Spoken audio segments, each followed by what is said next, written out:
Good. Okay, so hello everyone. We have a little bit of time tonight to look at some interesting questions about Dharma. The first question is how to live a busy life and not create karma. Okay, so the key thing, whether life is busy or peaceful, as long as we are developing our activity on the basis of I am going to act towards you, or you are acting towards me, then we generate karma. So we have the usual notion of the three wheels, the subject, the object, and the connection between them. And the movement of these three wheels creates the momentum of karma. And we also have the four stages of karma as an analysis. The first aspect, the ground of karma, is unawareness of the primordial ground and the belief in duality. And the second aspect is intention. And my intention towards the world is primarily conditioned by these two feeling tones of wanting to get more and having desire, and wanting to get less of something and having aversion. Oh, it's very understandable that all sentient beings would like to have happiness and would like to avoid pain. You see, if a fly comes into your flat and is trying to get out but can't get through the glass, then is struggling and going away and coming back and pushing, the fly wants to be free. And the difference between pleasure and pain is not difficult to understand. We don't pay money to go to the dentist so that they will admire our teeth. We go because we have some trouble or difficulty. We say to the dentist, please take away this pain. So from the point of view of our identity as an embodied individual, conditioned by a desire for pleasure and the wish to avoid pain, the day unfolds after we wake up in the morning as a series of different choices. What to wear, what to eat, when to leave our flat. These choice points or sites of requiring a decision, we respond to them in terms of this framework of preferring happiness to pain. On a general level, to want pleasure and not pain seems a very intelligent orientation. However, on an outer level, we often don't have much power to ensure that we gain connection with the items that generate pleasure and avoid the elements which generate distress or pain. But for us who practice the Dharma, there is another level of importance in that the polarity of liking and not liking is held in place by our basic belief in duality. When we say this is real and that is real, and this and that are not the same, then we have a conflict of interest, and we have to decide in terms of what we think will help our intention. So for meditators, what is important is to make use of all the practices you do to attend to the mind itself in its naked freshness,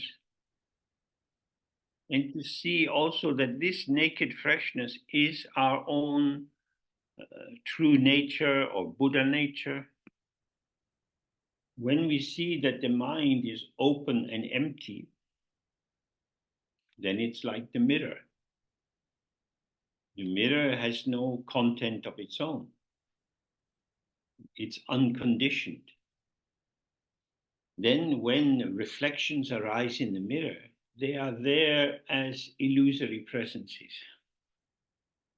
So our focus in Dzogchen is to rest in the state of the mirror or the openness of the mirror, whatever happens. We don't strongly direct our experiences. We're not seeking to control what occurs in terms of some pre-formed template. But by staying open, we don't interfere with the flow of experience. So even if we feel and think, I have a headache, there's a headache and there's me, and these two seem to merge. So there you have arising as the pattern of your experience, a dualistic engagement between the subject or the experiencer and the headache as the experienced. So whenever that happens, we want to relax and simply not interfere with what is going on. That is to say, I don't block the subjective positioning, but neither do I identify with it. This is who I am, because it's already vanishing. The momentary patterns which arise in our thoughts, feelings, sensations, and outwardly in terms of our perceptions, these are transient experiences. We are not experiencing things, we are experiencing experiences. Experiences are like the wind. The wind touches you, it moves the leaves in the trees.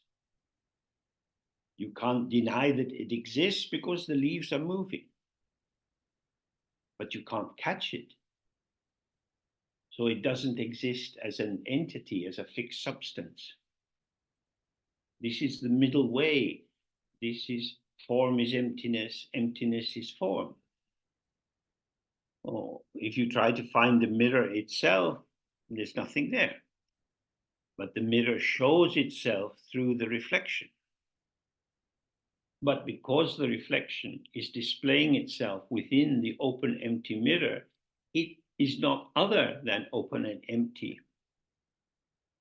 So if you want to avoid the creation of karma, you rest in the view of Dzogchen and again relax into open awareness and allow whatever experiences arise to come and go. So we do this in our practice as a basis for being able to do it in our life. Experiences arise like going to work, walking down the street, seeing people coming towards you, and so on. And the guiding principle is always keep it simple. It is simple. So just allow it to be simple and don't make it complicated. We think we see someone walking towards us. We look at their face and we interpret their facial expression. Then we might like the look of them or not like the look of them. And then they're gone. You walk past them, something else is occurring. But your own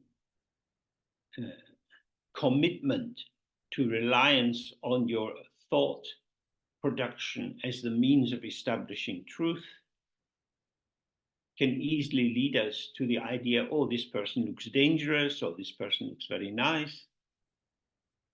So I want to avoid this kind of person, or I would like to get closer to that kind of person. So then the wheels of karma start turning. So at all times, we should relax in openness and not enter into judgment about things as if they could be fully and clearly and accurately defined by our concepts.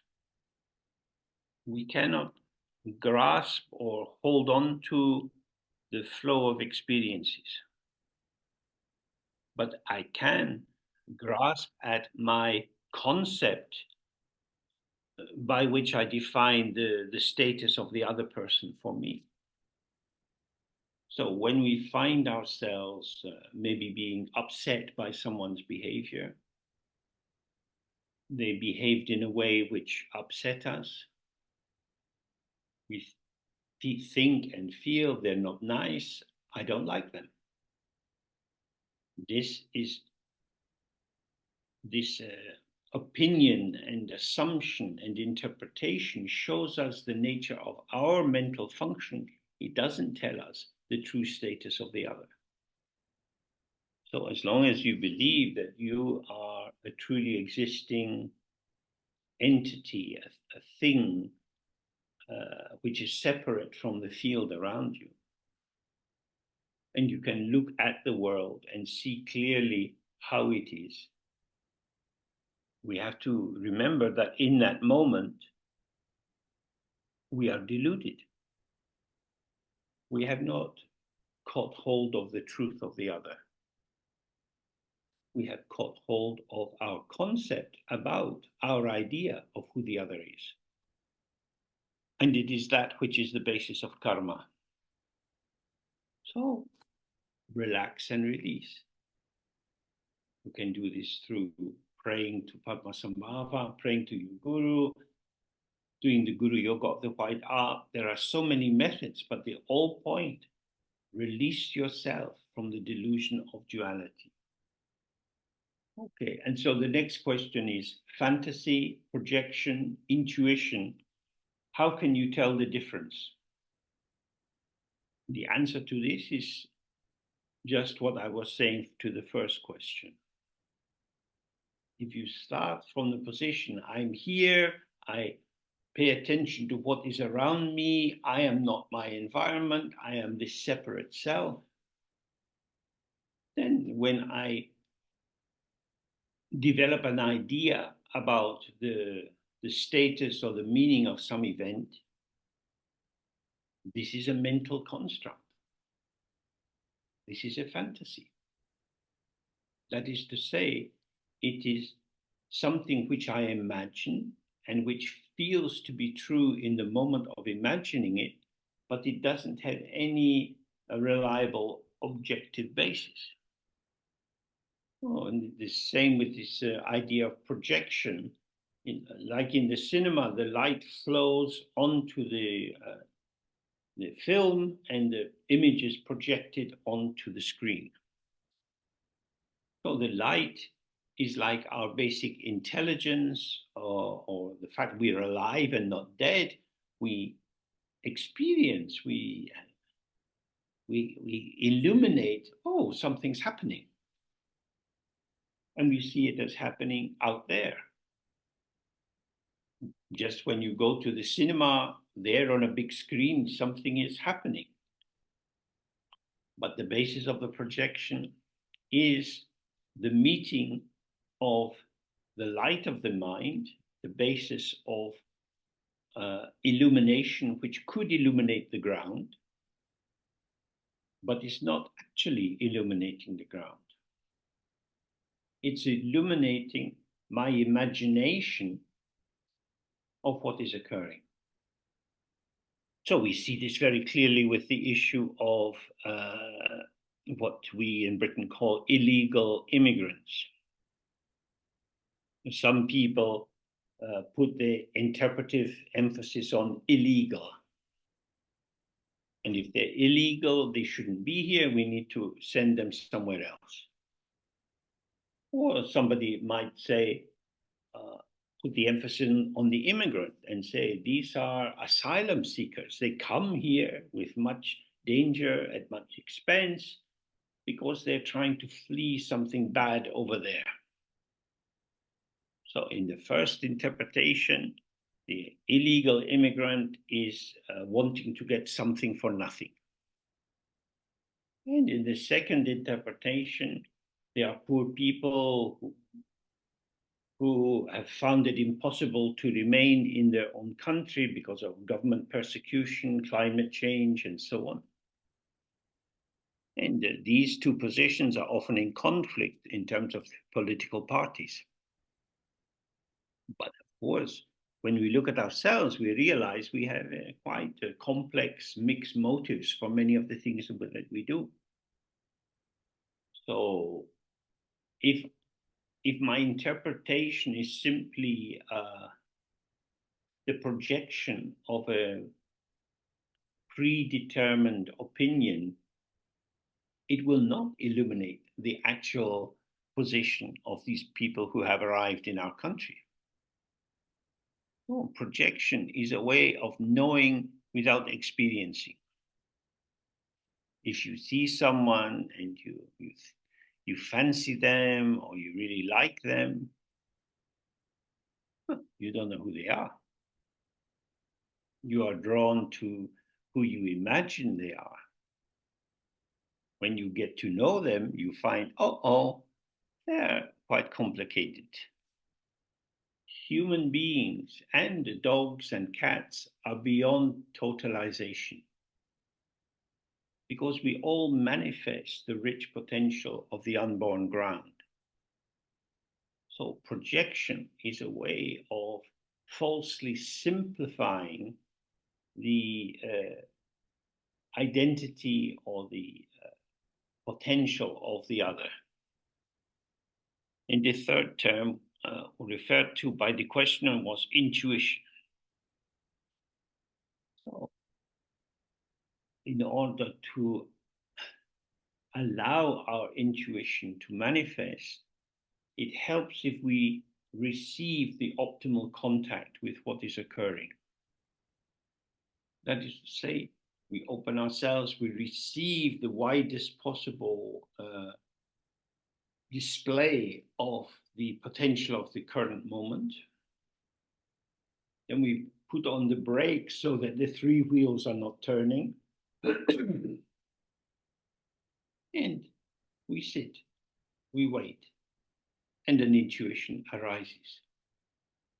The intuition arises from the depth of our potential in relation to the vastness of the potential of the situation. The intuition is not prepared by conscious intentional thought, nor is it shaped by our habit formation, but rather it's the meeting of the outer potential and the inner potential. It is connectivity. And so it is can only arise with the profound contact between the experiencer and the experience. It doesn't come from dogma or from rational analysis. So this kind of experience, sometimes it's referred to as non-dual wisdom, sometimes as immediate presence, but it's not my intuition in terms of being a quality of my personality. Rather, it is the intuition of the openness of the whole field, which is not divided between subject and object. Then the next question is, where is the line between bodhicitta, meaning this, the notion of developing an altruistic intention to benefit all beings, and self-sacrifice, between too much compassion for others and the risk of burnout? How much ego is healthy or necessary in life? This is like asking how to ride two horses at the same time. Well, you can only sit on one horse at this one time. But if you go to the circus, you see people who get up and they stand 1 foot on one horse, 1 foot on another horse. and the horses run round and round in the ring. This is not a stable situation. Our aim is not to be in service of the maintenance of the ego. The functions which are healthy and ethical when they arise in the ego will also be found in awareness. Because when we develop the bodhisattva vow, we say, may all sentient beings be happy. This includes me. So clearly, self-sacrifice is breaking the bodhisattva vow. The benefit is for all. This includes ourselves. Of course, we have activities to help people, and these can be very tiring. So when we get tired, should we keep going or take a rest? If you do too much, you get really drained, and then replenishing yourself, reviving yourself is quite difficult. So I think what is most important to hear in this question is that, in a sense, it's presented in a somewhat abstract way. Where am I? My embodied being has certain energetic capacity, manifesting in the vitality of my body, the flow of my speech, the activity of my mind. This is available to respond to situations. I will respond. Now, if you have been healthy for a long time, you assume, oh, I know how to respond. But because in the past months I've been a bit sick, I have less confidence that I can predict how I'm going to be tomorrow morning. So I have to say, let's see. See how you are, see how I am. See what's possible. Now, this is not a loss, but a gain. Because in order to see, I have to be right on the point of contact between how I am manifesting and how the environment is manifesting. I don't know because I'm not a thing which can be known. And I don't know about other people because they also are not things which can be known. But being myself a dull person, when I was more healthy and strong, I was always imagining, oh, these people are just living their life. But since I've been going frequently to the hospital and sitting in the waiting room and seeing many different patients, now I get a new set of thoughts. What's wrong with this person? How do they function? Are they in pain? What limitations do they have? So the development of bodhicitta involves the loosening of our reliance on assumptions, especially the assumption that we know who we are and who other people are. And in that way, instead of projecting out our false knowledge, we receive. We can receive through our eyes, how we see how someone's embodiment is revealed. If we're sitting close to them, we can hear the pattern of their breathing. Is it shallow or deep? And what is revealed in their face, by their eyes, by the wrinkles in their face, the marks around their mouth, and so on. Again and again, we have to remember that the Buddha taught 84,000 dharmas. 84,000 means infinite. In fact, a dharma for each sentient being. In fact, a dharma for each aspect of each sentient being. So that rather than imagining the Buddha was wandering around with a big stack of knowledge on his back, 84,000 cures for all problems. Come here. I'm in the marketplace tomorrow. The Buddha's walking very relaxed. When I see you, I respond. That's it. That's the Dharma. The meeting of subject and object in a way that dissolves the separation of subject and object. So self-sacrifice is not a good idea. And you don't need ego for a healthy life. We have, in the tantric system, we have the 4 activities: pacifying, increasing, overawing, and destroying. Each of these is inseparable from emptiness. And they flow out from observing how the 3 modes of the Buddha's experience, the 3 kayas, manifest for yourself when you rest in the open ground. So we should trust our practice and not trust egoic positioning, because it will only bring problems.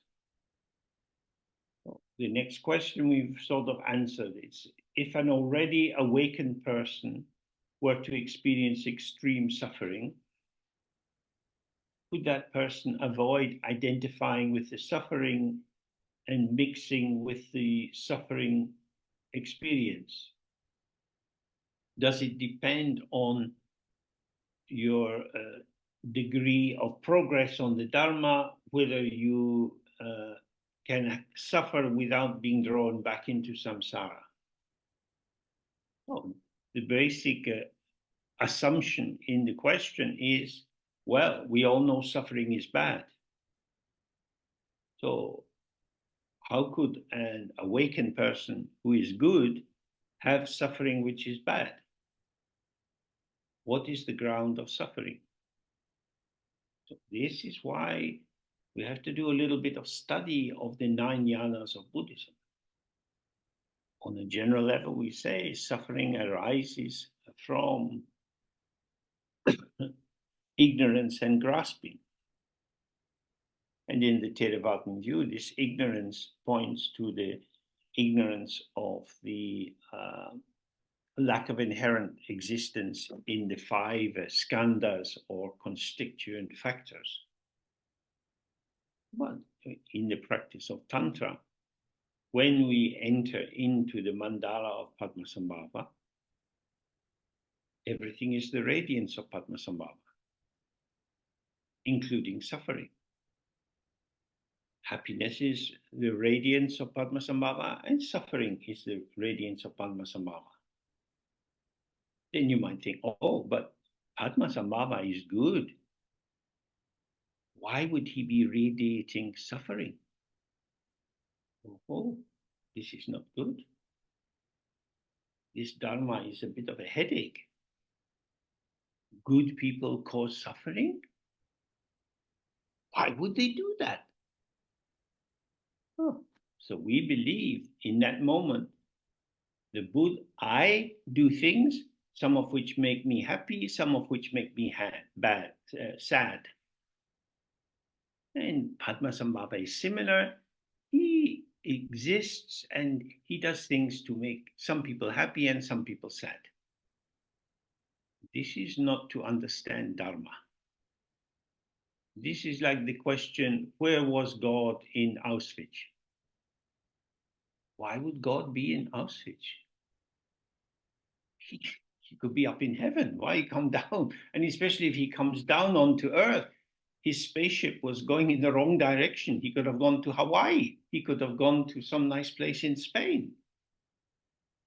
What this means is, don't trust your thoughts.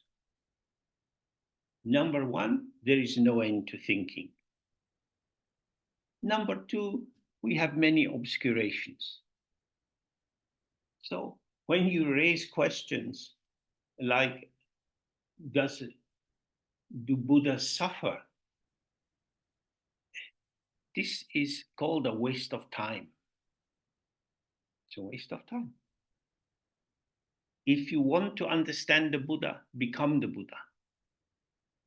The Buddha is not a thing out there. It's not like a monkey in a laboratory and you carry out tests on the Buddha. Become Buddha. How do we do that? We sit, we relax. If you like, the inside, the inner side, the thoughts, feelings, sensations. On the outer side, there are sights and sounds and smells and tastes and sensations on the skin, without adding dualistic conceptual interpretation. How is it? Then we sit, experiences come and go. How is it? How is it? The experience is ungraspable. Happy, sad, good, bad, these are concepts. And when these concepts arise in the mind, they also vanish.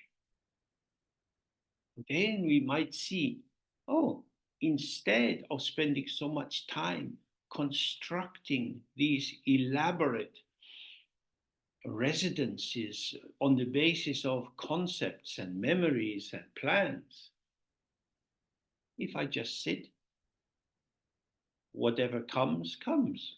Whatever goes, goes. The mind cannot be imprisoned.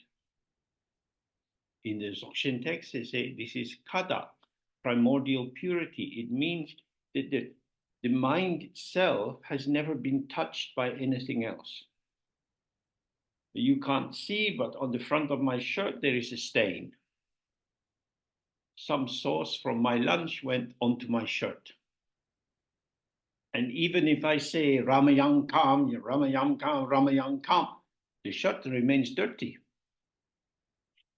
It needs more than mantras, because the sauce is absorbed into the cotton.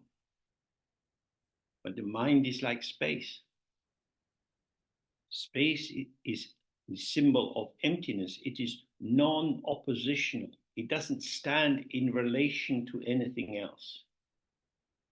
So it's not, when we say form is emptiness, emptiness is form. And then we say form is not other than emptiness, emptiness is not other than form. There is no opposition between emptiness and form. Although emptiness or the openness of the mind is everywhere, and all forms occur in this openness of the mind is never touched by whatever arises. So if you identify with the patterning of experience which you take to be yourself, then of course this is happening to me, that is happening to me. Good things happen and I smile, bad things happen and I cry, because this is touching that. But the mind is not touched by anything. So when you find yourself suffering in physical pain, emotional pain, intellectual pain, who is the one who suffers? The sufferer suffers. Who is this sufferer? If we really are clear that this is me, then we just sign a contract for more and more suffering.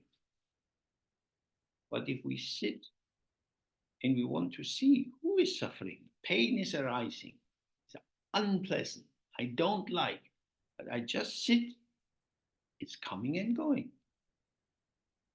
Oh, I suffer when I identify with the suffering. I tell myself I am the one who is suffering. Of course, pain, when it occurs, is there. But the notion that I am the sufferer, this is an interpretation. There is suffering, if you like, some sensation, but no sufferer. Suffering doesn't taste the same as joy. It affects our facial expression, our postures, our capacity to engage with others. And it's gone. The problem is the identification, the attachment.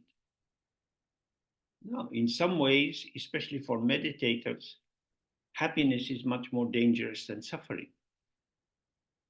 Because at least with suffering, you feel, oh, this is happening. Oh, I don't like it, which is a kind of separation.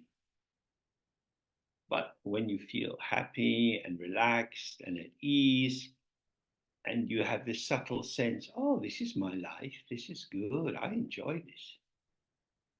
It's very seductive. I'm merging with something.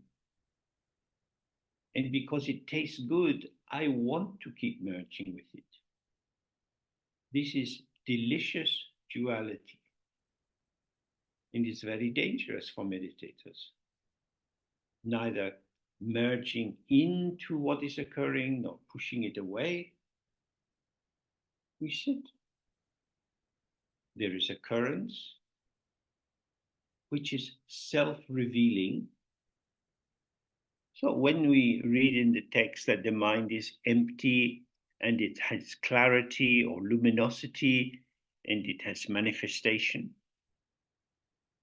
this term, clarity, salva, simply means occurrence. Occurrence as the occurrence of occurrence. It's not the occurrence of something. As soon as you know that something is the occurrence of something else, then it's not clarity, it's thickness, opacity, mental dullness.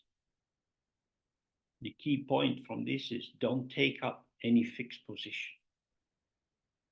If you look back on your life, there were activities or people that pleased you at one time, and now you're not interested, or you even have some distaste.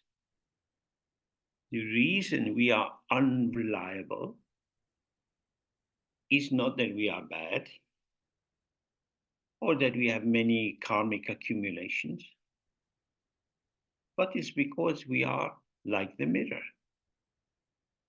The mirror does not control what reflections arise in it. And yet the mirror is not touched by what arises in it.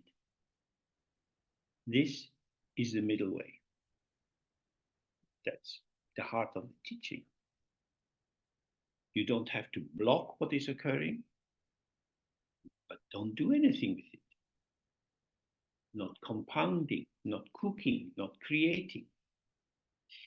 So then 50, the next question is, what is reincarnation from the Dzogchen perspective? It could be bad luck. You didn't make it. You're back here again? What have you been doing? Or it could be wonderful. You're manifesting directly for the benefit of all beings. Now, I have spent many, many years reflecting on dharma and reading some books and sitting with many different people discussing these issues. So I have a lot of sympathy for the way in which we can be troubled when we don't quite understand what it is that Dharma is saying.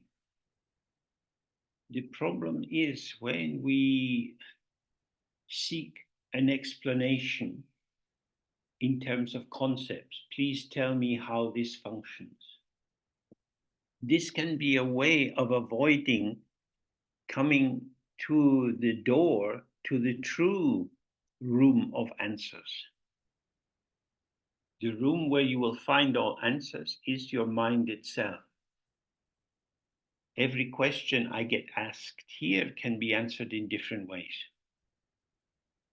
And this is because samsara, as the domain governed by duality, is always about choices. Conceptual truth has to be established by more thoughts. But Dzogchen says, don't rely on concepts. Relax, open, and stay with the mind, observing how it becomes clear, not clear, clear, not clear, and sit with it until you no longer separate what arises in the mind from the mind itself, and neither do you fuse them. So the next question is how to work with fear and pain, with both of them, when you receive the news that you are sick and when you are living through it.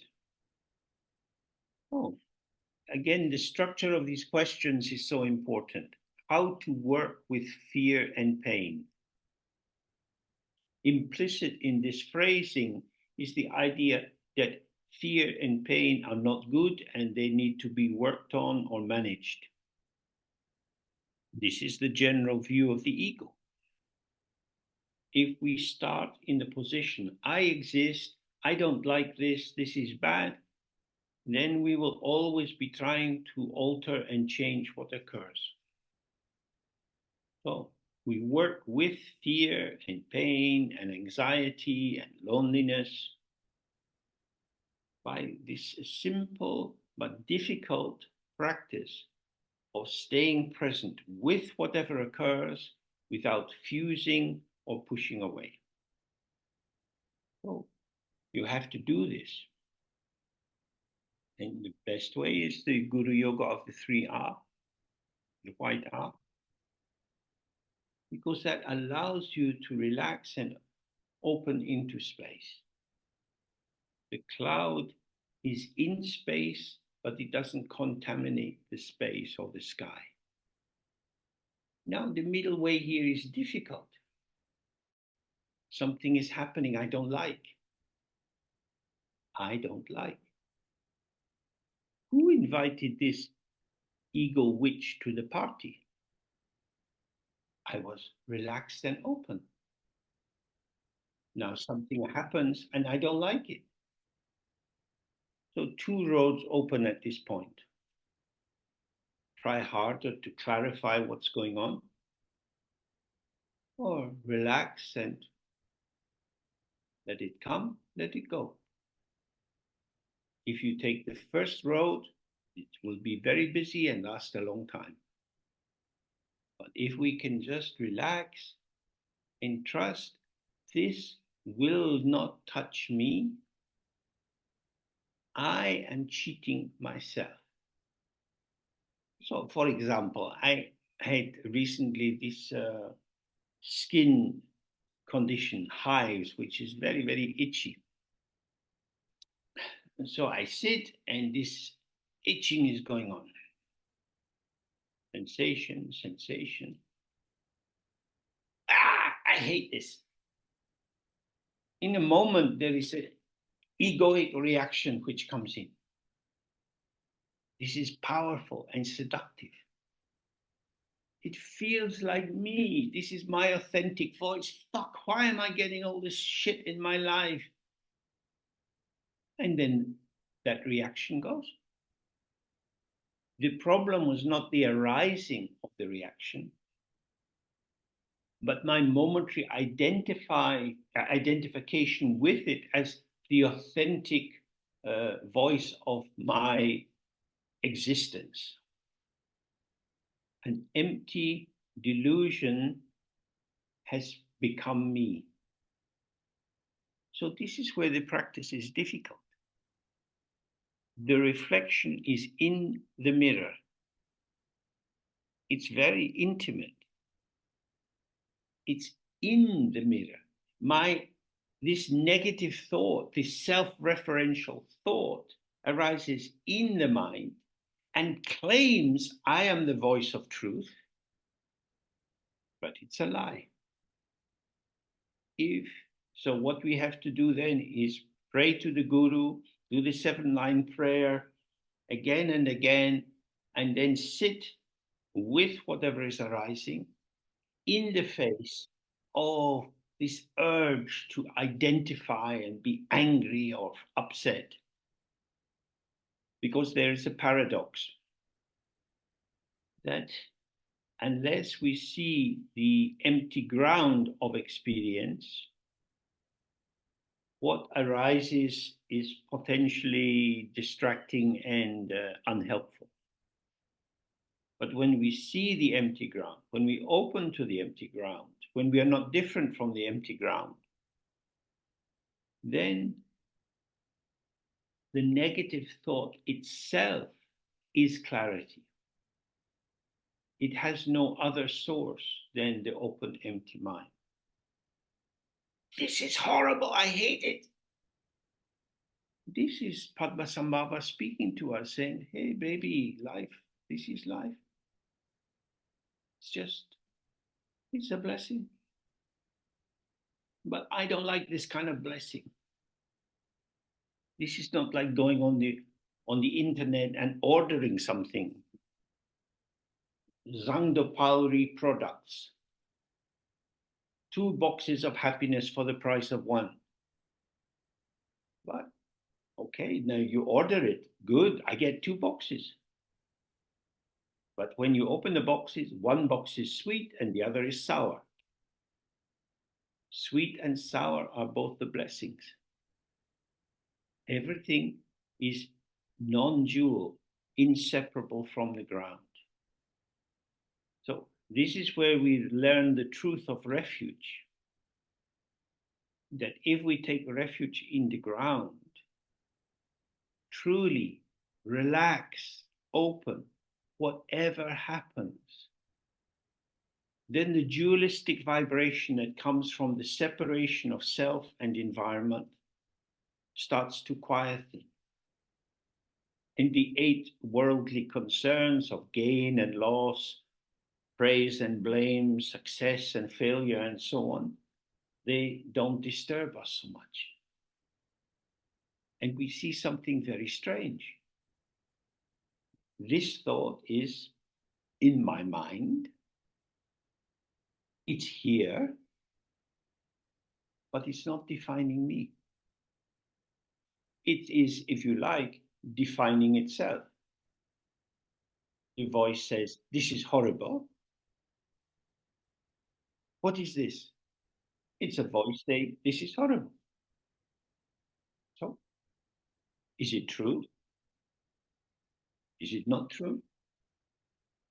Does it exist? Does it not exist? That depends. If you believe in it, it seems to exist. If you try to get rid of it, you want to make it not exist. I hate being sick. Who is the referent? Who is the one who is being referred to by the comment? The ego is like a cloud in the sky. It has no true separate existence. I hate being sick. It's an echo in an empty sky, free of subject and object. So, in Dzogchen, we say there is kata and hlunru. That is to say, primordial purity and spontaneous manifestation. Again and again, we relax into openness, into non-reactivity, into evenness with whatever comes. And this is the ground or the basis for whatever can arise. It's the ground of samsara, it's the ground of nirvana. Empty. There is no subject who is the referent, the one referred to. But my skin is so itchy, it doesn't stop. This is happening to me. Don't block the reaction, but don't merge with the reaction. This is like being a tightrope walker in the circus. You need to have very good balance. Don't fall into merging, don't fall into pushing away. When we have moments of clarity, we see the middle way is vast as the sky. But when our experience is intense, then the middle way is like walking on one narrow thread. We can talk about this again and again and again, but the only way to become clear for yourself is to see that from the very beginning, your mind is unborn, open, empty, and is the site where all arises. Everything arises, good, bad, right, wrong. This potential of the mind to show many different forms is inseparable from emptiness. So that's our time for today. As the Dzogchen texts say, people engaging with Dharma can study many, many different texts. But we who follow Dzogpa Chenpo, we need only one small text, the 3 statements of Garam Dorje. You can translate this in many different ways. But essentially it means the first is open to your already open mind. The second point is don't examine how it is in terms of concepts. Is it like this or is it like that? It is. But how is it? You will not find that by thinking about it. Relax and open to the open. And thirdly, it's continue in this way. Don't do anything else. It means by relaxing in the infinite open mind, everything which occurs is already non-dual with or integral with the open empty mind. Each moment tastes the way it does. Don't add salt just because you like salt. Taste how it is. That's all. So we have another question and answer in some time. Thank you to our kind translators to help to make the teaching available. Thanks to Pedro for keeping the process going, and we'll meet again after some time.